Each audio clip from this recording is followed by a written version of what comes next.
I guess the main thing is, you're looking for a company that probably is the right fit for your idea. I think, people Veronica must get 50,000 pictures every year. That's a lot. Yeah. We get a fair amount too, and everyone's fairly busy, so never take it personally if it's not the right fit. There will be someone out there. Email never return. There will be some company out there that is the right match of the person, the timing, their kind of industry kind of connections. It might take a while to get to the right organisation, and sometimes I've just come off an 8 by 1 hour series that I've been series producing for Nat Geo, and I've been really flat chat. There's no way in the world in the last 8 months if anybody approached me I'd be able to say anything other than get back to me after April. I literally cannot read, I cannot watch anything until after April. I'm sorry, this is just what it is. So never take it personally. It just either wait or go somewhere else. I'd probably say go somewhere else, And the other one is, I guess, you have, this is a conversation that I've had a few times, you have to work out what you're willing to trade, because you're coming in as an inexperienced producer. You probably have a great idea, access, some fantastic kind of materials to work with. What you need is the connection to market, audience, distribution, something like that, and that's why you're going to a more senior. So there's a trade, and whether that's you're happy to give up, 50% of the back end, or what the split is. I have to say, I had this conversation recently with a director where they said they needed the final creative cut, and I said, look, I am not saying this to mean I don't get creative cut. I don't get it on my projects. Yeah. I can't possibly offer this to you because I can't finance it. And that's just, I just have to be honest. Shows because I can't do that. I've just got to go, sorry, I can't. Yeah. And it's because the broadcasters won't give you that either. Contractually, they will take it. So if a production company says they can give it to you, either it's self-finance, it's philanthropy, it's some other kind of unusual kind of financing. If you want to work with broadcast television or really with any major distributor, they simply will not give you final cut. And I think it's just worth sort of floating it out there because it comes up a lot in conversations with less experienced people, and it's not the producers being nasty. It's actually a regular conversation. Yeah. It's just one of those things. So you have to really work out is it a good fit for your project? If creative cut is really the essential thing for this film, then don't go to broadcast TV. Do it some other way, and it will be harder and longer, but you'll keep your creative say on it. Many paths. Yeah. I think the same could also be said for titles. I mean, we all work with a lot of emerging producers, and they come out of film school or they've done a student film where they've been a director or an executive producer, and then they apply for a job or want to collab on something and they say, I have to be the executive producer. But the reality is, if you came in at that level, nobody would respect you and nobody would take you seriously and actually think you're a bit of a wanker. So you're better, that's the truth, we see it all the time. And, it's a little bit insulting to us who have done 10 years slaving our guts out to get those titles. And so it's actually nicer when someone comes in and says, I'm happy to be your PA or I'm happy to be an AP. And, but your road to becoming an EP will be a lot quicker because you do kind of know what you're talking about a little bit because you've studied it, and you're also really passionate about it. You're not going to take as long as other people who are fresh out of high school. So just don't be in a rush to get those titles because, they're not deserved. Everyone knows it. Cool. What did someone say to me? Credits are like your currency in the industry, and you can't just hand out. I can't just hand out someone a producer credit if they haven't actually produced. It's just it's immoral. The network won't let you budget that person either. No, so. They catch you. They have final say on your credits and your budget. And they will. I've had it happen where I've had to say to someone, sorry, the ABC says associate producer. They will not give you a producer credit. So you sort of have to. The only person who looks at your credits is your mum anyway, so just call yourself an EP at home. And just on your resume, you're not. Okay? All right, so you guys know all the networks and the video on demand services. We'd love to get a taste of what you think the landscape's like right now for fresh ideas and new documentaries. Is it an exciting time to be in this world, girls? I've just got my first iView commission, so with a young filmmaker that came to me with an idea, and we've worked with her and I've fostered her. She got attached to us through Screen Queensland funding, so she started her monkey barring early. She's landed in my office, and so we've been developing some sort of stuff, so that's the first iView, so I feel like I'm tapping into that young to get my first iView. And then I'm also working direct to Netflix in the US. I'm also still doing a lot of standard telly, I'm still doing normal ABC. We've got a Catalyst show up and sort of traditional TV, a lot of Nat Geo Discovery. But yeah, the Netflix thing's pretty exciting. Stan's pretty exciting. I think there's lots of opportunities across a thinner crust. I think the amounts are a bit harder to sometimes massage, or a bit lower, but it's pretty good. Yeah, I mean, I'm much less experienced than Veronica is in terms of financing stuff. But look, it's, as far as I can tell, it's always been difficult. It's shifting all the time, and at the moment there's particular things happening which are shifts. I mean, like as Graham was saying, like the feature documentary has kind of roared back into it's in very specific places, it works in very specific places, and it tends to be kind of either you're really top tier, big, expensive.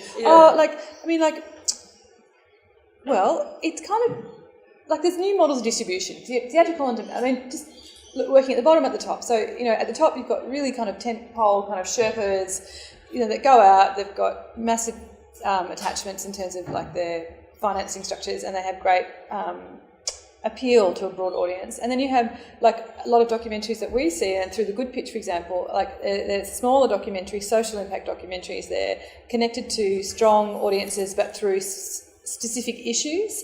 So Good Pitch particularly is mapped to existing audiences around social issues, with the idea that you drive forward progressive social change. So they have now supported 17 films across the last 3 years of Good Pitch, and they have done everything from domestic violence to sugar consumption to Saving the Reef. Yeah, Saving the Reef, Blue, and mental health. Look at the website, just a bunch of stuff. So, and they are all quite specific kind of like social issues. They do have resonance and appeal to audiences, but not like everything. Like they're not what you call straight entertainment feature docs. And they are also having a very successful kind of distribution, usually through some kind of festival / cinema on demand, and then eventually finding their way in a shorter version onto TV. Although there are some spots for features. So that's interesting, because I think 5 years ago features were completely dead, no one thought they were even possible. And then at the same end, I guess you have the short form content really kind of exploding everywhere, for the Surgery Ship series, which we're just delivering now, we're doing a whole bunch of a whole suite of kind of web content, live Q&A sessions after the series airs with people from the ship on board in West Africa, plus all this sort of stuff. And the web people at Nat Geo are kind of interesting to talk to. They're saying we like 21 seconds. 21 seconds is our preferred content. I said, that's what works. And I'm like, 21 seconds. That's not 20, 21, right? 21 seconds it is. So, I guess the answer is stories can be told at any length, and it's not about, although for a long time the broadcaster hour was kind of a really kind of cookie cutter mould about storytelling, and we've got used to that length in terms of viewing habits. The reality is that stories get told at every length, and some of the most successful stories, like the online content, are very short stories that are being told in just several minutes or 21 seconds. Okay, so established there's lots of content being made now, which is good for all these guys who are about to chuck in their real jobs. So can you tell me then, what's the best way for them to go about getting a project up? Is there a method, is there a one-size-fits-all approach to getting an idea commissioned, or are there lots of different routes? It feels endless, the routes, but when I started out, that first sort of year when Black Soldier Blues got commissioned by SBS, and I knew I wanted to, I was really definitely sure by then I was going ahead with this business. I went around Australia, I went and saw Kilton Cornell, which are now Essential Media and CJZ. I looked at the industry. What is the Australian industry? Who's doing what? There's so many genres now. I don't do impact films, but the impact I have might be subtler. I'll do something about immigration or something that's called My Big Fat Bar Mitzvah, and it's a sort of I'll go into that pop culture. I come in at a different way. So for my pathway, for the type of stories that I tell. And then I've got all my business partners as well, so I guess I'm just talking about me because as a whole, Wildbear does a big, broad range of stuff. But for me as a producer early on, I just looked at who was doing similar stuff. I looked at their business models. I looked at their track record. I asked them. I went to AIDC. I went to Screen Producers Conference, Screen Forever. There's often funds you can get to go to those things. So I went and asked people questions, how they got there. And I also subscribed to every industry rag. Well, in those days, it used to come in a magazine. It was just starting to go online and subscribe. And there's opportunities. There's little doorways that are sometimes hidden, but there's a little entry level, put a pitch in. There's all these little opportunities up here, and I took part in all those. In my day, you had to have 3 credits to apply to Screen Australia, which was then the Australian Film Commission. I did Black Soldier Blues, 1 credit, SBS.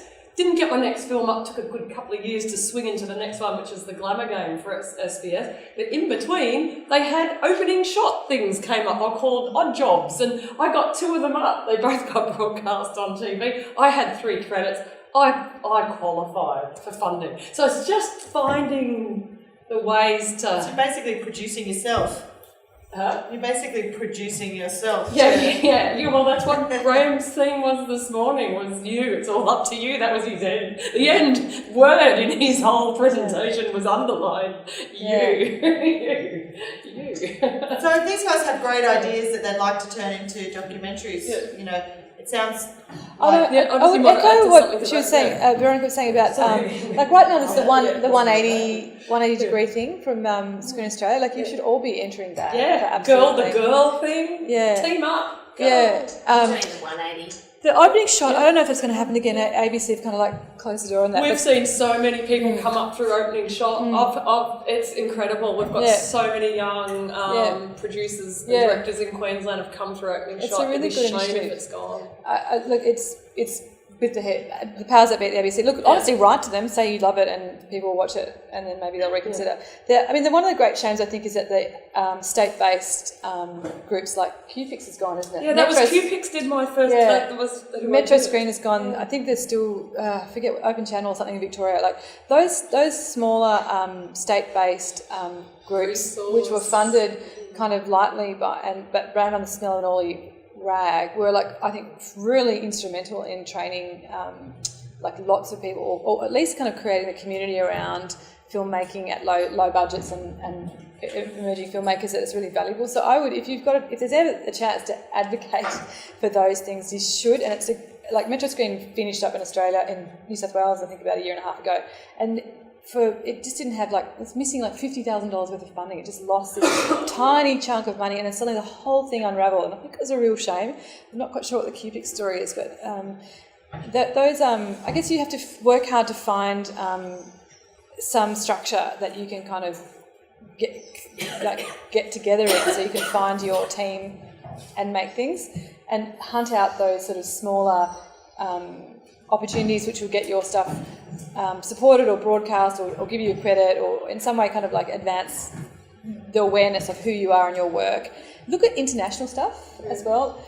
Look, a good short film that travels to festivals is really useful, I think, and documentary is often quite possible to do short things independently if you can get access to a camera and you have some access to a laptop. Some of your students had a film go somewhere to ABC, and I think up in Queensland a film just went to Cannes. There's to Berlin. One of the student films is, the odd one pops, doesn't it? Has anyone seen? There's this short film that was made by someone that's actually a very well-known filmmaker these days, but it's a 7-minute short. It's essentially a headshot. It went to Cannes. It's called Stockade. Look it up. It'll be online somewhere. It's just a really powerful short film. So simply made, so powerful, and it just catapulted itself onto the world stage because it got into Cannes and played there. I mean, it's so difficult to get into that festival. You know, that's an extraordinary piece, and it's an incredible calling card for that filmmaker going forward. But I think just always be looking at kind of, look, you might have a big feature documentary script or idea that involves 6 international countries and 3 years of filming, but like start somewhere smaller, you know, and make stuff, learn your craft, and develop some kind of experience around creation and distribution, because they go hand in hand. And I think, you know, the steps will kind of follow if you can do that. I was going to say, if you've got an idea, treasure that idea, because that's my passion about this industry, is that idea is just the magic of the business. You go, I had one before in the toilet, I wrote it down. Yeah. But yeah, it'll be, you know, it'll get written up, it'll be written up tomorrow, and we'll be pitching out in a couple of weeks, because it was a good one. So why is it a good idea? Because that's what you've got to do with your idea, is interrogate it. Where does it belong? What's its home? And I can say that now with a sort of a big hat of experience, so I can place it instantly. You know, I know it's what pitch it is, but that idea, is it TV? Is it a feature doc? Is it an impact film? Is it a pop culture film? Is it art? You know, and then is it a business? You know, do I need to team up with someone on this one? Does it need? Just interrogate it, treat it, treasure it, but treat it with also a business head. If you're a producer, then you're running a business. It's your idea of business. Yeah, it's a business. This idea is a business. So you've got to treat it like as such and interrogate it as such. I think that's a very big... I've done a lot of development, not of my own stuff, but for other production companies, and when I sit in on those first pitches, the network heads always say, you know, where do you see it? And I've learnt myself now that you don't even bother pitching now if you don't know where the home is for that project on that network, really, would you say? So I think it's good to make sure you research that before you actually go to Veronica Fury or Madeleine. You would know already that project would suit their production company. I often refer people to you. They bring me these amazing, like really good impact films. I go, have you spoken to media Stockade? So I think you've had a lot lately. I just go down and talk to Maddie, Rebecca. So including Shut the Gate, the Brendan Hubridge. I can't help that next step because it's not my area of expertise. It's amazing. But anyway, I've sent them down your way. So I don't think it fit me. Great. Maybe good fit. Yeah. What was the question? Just to, you know, how do they know? How do they get their idea past being like this and into your hands or into a network's hands? I mean, there is actually a really set kind of way to pitch. There is like kind of an industry standard. if you're studying here, you've probably done some work on this, like what's an industry standard pitch, and there's like a set of materials that you have to have. Well, you need a log line. Like you need to know. Okay, so you need look, fundamental to everything. You need a really great story. You need fantastic characters. You need excellent access to it, preferably exclusive and unique access to it if you want to really hold on to your idea. And then you need to be able to write and tell a story. You know, like they're the tools. And then generally, I mean, these guys, Veronica might just waltz in and say, I've got an idea, trust me. But usually when we go in, it'll be like, look, we've got an idea. It's a conversation as much as anything else. You know, like there's different kinds of pitching. There's kind of the more casual pitching when you're kind of feeling out kind of the commissioning and they're like, so look, we've been thinking about something about education, and if you see them go, not really education, it's really about sport. Like, maybe not sport, maybe it's about space. Anyway, but normally, like, you need to have a really clear idea of what it is. A log line, a one-page treatment. Don't give them more than a page if you're doing an initial pitch. A trailer at some point, or a character reel. Like, I think that's more than ever now, sizzle and character, isn't it? Yeah, unless you can really demonstrate the kind of, that you have a really absolutely rock-solid idea of the story you are telling, your unique approach to it, and killer characters that are going to cut through all the content that is around, it's really hard to get people's attention. So that's what you kind of need to work towards. Like, you have an idea. I mean, I think in the earlier days, I put way too much work into pitching. You have to at the beginning. Yeah, you probably do because you're learning what you're doing. But, you know, and as I've gone on, you kind of learn, you're clear about what you're telling because in some ways you have more distance from what you're doing. You have a clearer sense of perspective, like, okay, this will fit here. This is how I communicate to this audience, which initially is commissioning editors and distributors, or it's this audience, in which case I communicate that way. But really, if you can't distill your idea down into a really convincing logline, you haven't done enough work. You need to go back and really think about your story and get it really clear about what it is. And then after that, then it stretches out again. Like, this is the story arc, these are the characters, this is what happens, this is where we end up at the end. And then you need to test it, you need to film this documentary, you need to go and see, do you really have access? Does that character really work the way you think it does when you film them? Is it a current affair? Is a big question I ask. If I get a good idea, is it a story that can fold out? Sorry, this is embarrassing. This is how I test the story.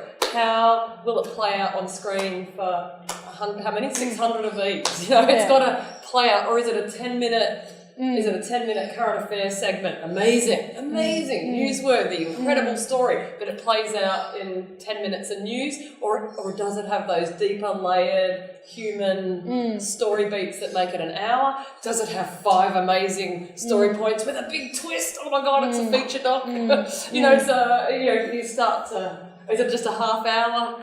One character, 3. Yeah, you've got to sort of define it within its own, not just what genre, but then what is it, don't you?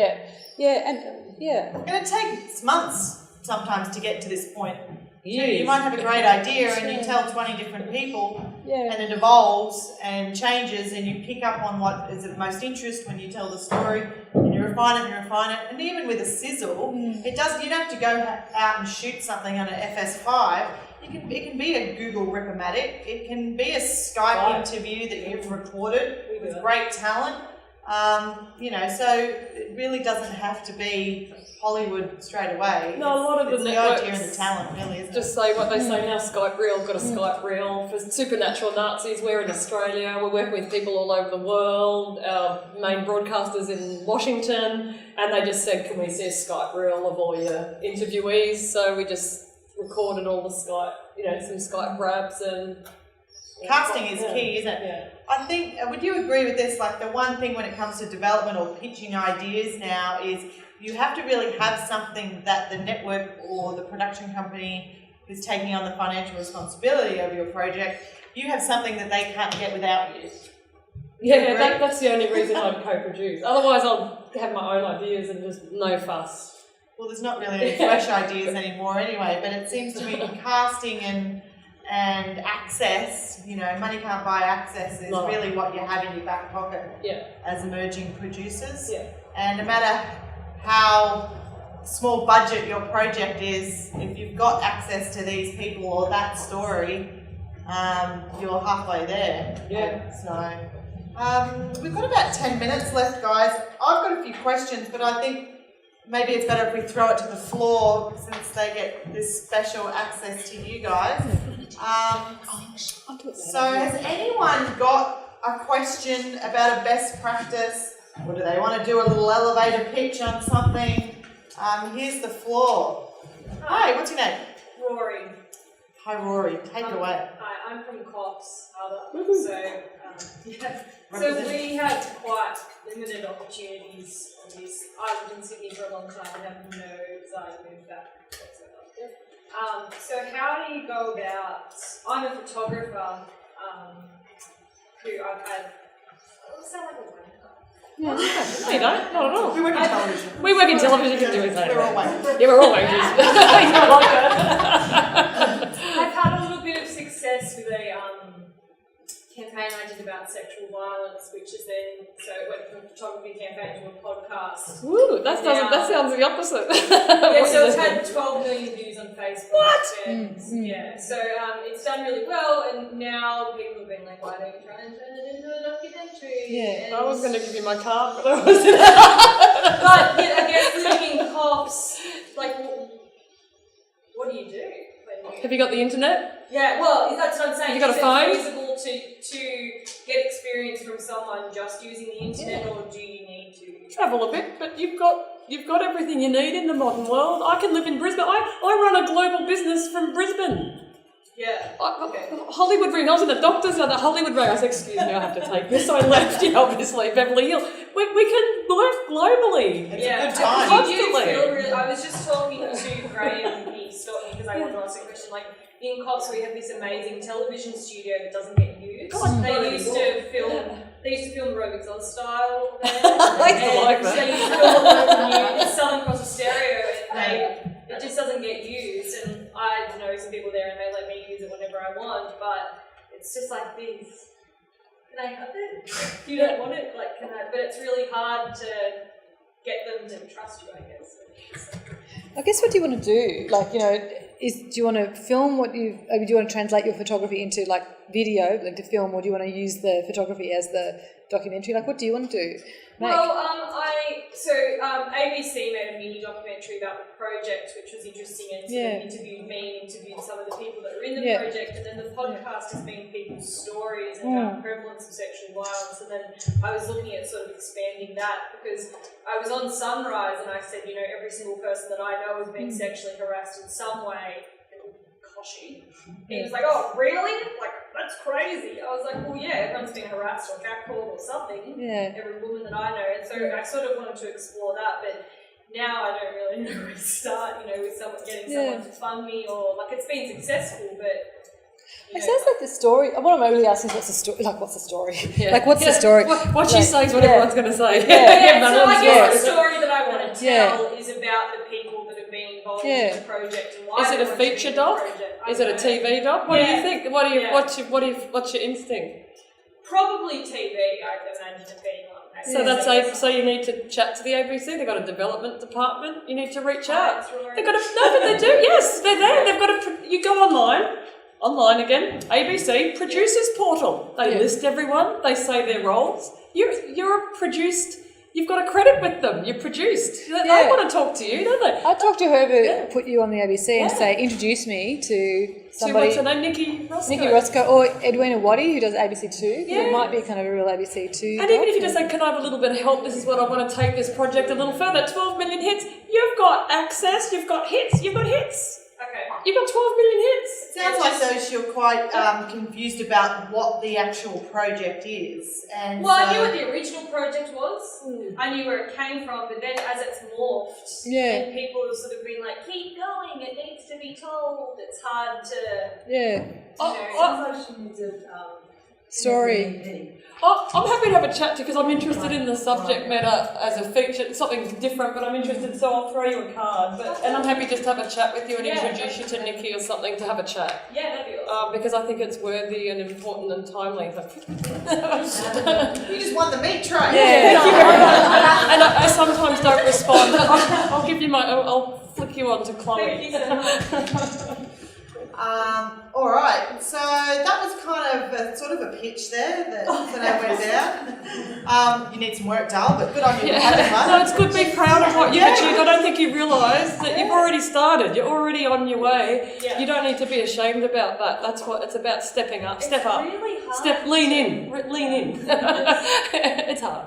But if you're creatively looking for, like, the vehicle, like the story that will hold all these other stories in. I mean, I'd be looking around, like, what other films have you seen that inspire you on this topic? Yours will be different, like but you're in a something. I don't know, like, work out what it is that you want to do. Like, is it this ensemble cast of characters that narrate their experiences and you have some visual device to link them together, or is there a central character that is actually going through some kind of experience and that will be your lead and kind of direction, or like, what is it? Because that you do, if you go to the ABC, you will need to say to them, it's a story about a person who does something and the outcome is here, like to translate into a film, like out of photography. Yeah. And like all the elements are there. It just sounds like you just need someone to help you, or just to spend a bit of time having a think about that. Yeah. Hello, what's your name? Harry. Just wanted to ask, did you say 21-second film? Well, it's more of a promo spot, really. But I was just interested in, I suppose I was just thinking broadly around the kind of idea that stories get told at very small lengths and long lengths up to a feature hour. I mean, O.J. Simpson has got like They made a series which was like 8 hours long, and they play it at festivals. And you start at 9 o'clock in the morning, and they play the whole thing through. And in fact, I think they played about 4 hours of it at AIDC. So stories, there's enormous flexibility around stories. You will find the majority of content gets made to a broadcast hour, which is if it's a public broadcaster like the ABC or SBS, it'll be somewhere between 52 to 57 minutes. That's an hour. Or if it's commercial, it'll be like 44, 45, 48, 44 to 48. I think. So that's kind of very standard. I mean, you should know this if you're pitching a broadcast. They say, how long is it? And you'll say, you should know broadcast hour, kind of gets you through most of it, but realise that commercial TV is shorter than public TV. Or very little half hours get made, although sometimes series of half hours get made. And then Shadow Trackers was a rare half-hour series these days, and I think ABC Arts does half-hour art slots, which are beautiful little storytelling devices. But it's the half hour is hard to pitch, hard to sell.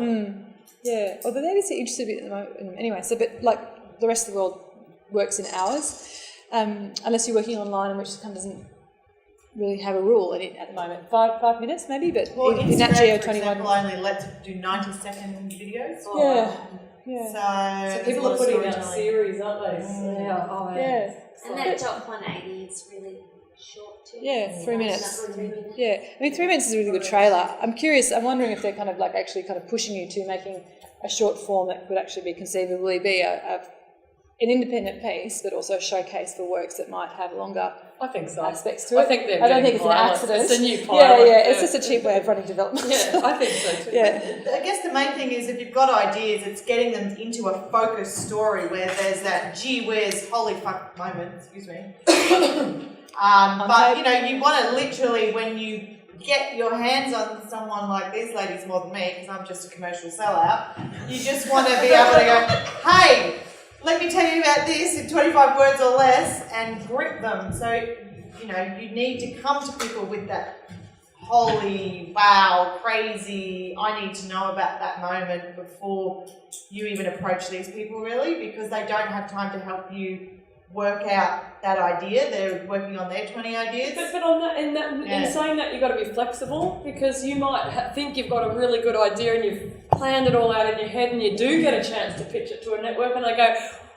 inevitably. What about? Well, we really like it, but are you willing to do that? And I'm renowned and used to get stirred for being a bend over backward yes lady, and I am. Yes. I mean, yes, of course. What do you want? No, I'm not. If it works within the integrity of the project, I'm exaggerating a bit there, but you do need to be flexible with your idea, willing to evolve it to the network's needs. They might like an aspect of it that surprises them and they're excited about, but they need to talk to their 30 plus audience in this instance, not that audience, and would we mind bringing in a such and such character? You just say yes.